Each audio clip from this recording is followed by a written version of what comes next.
Selamun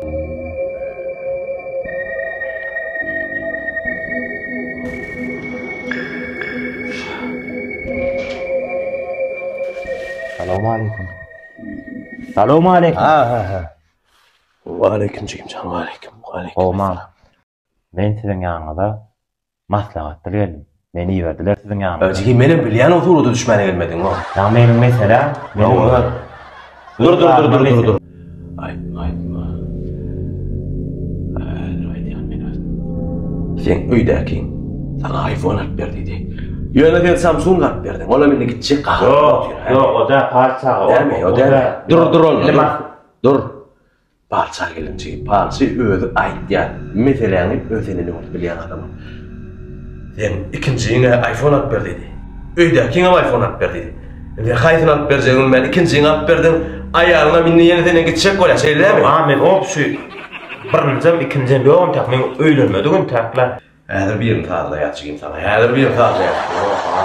Dur ayda ağam, dur men dinle. Dinle bir aslında ne şu yerde oturuyorsun acaba? Divanın arka.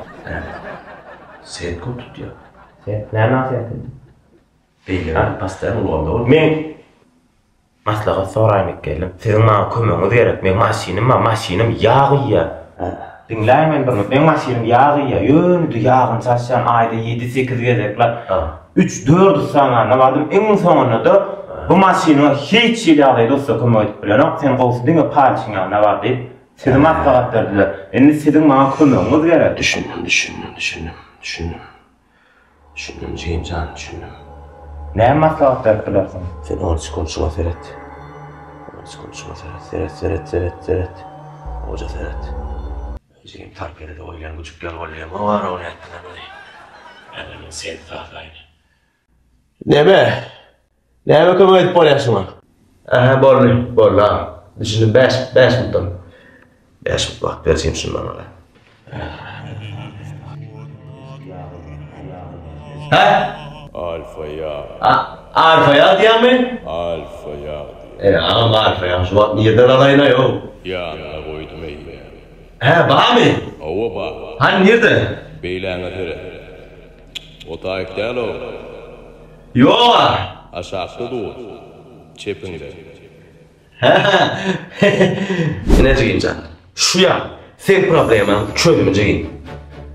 Şu ya bu yana. Kulağın, böğrün, öykünün, yüreğin, esasanın, maşinin bilen pulun deyince alaya çekeyim sen. Alfan sayla.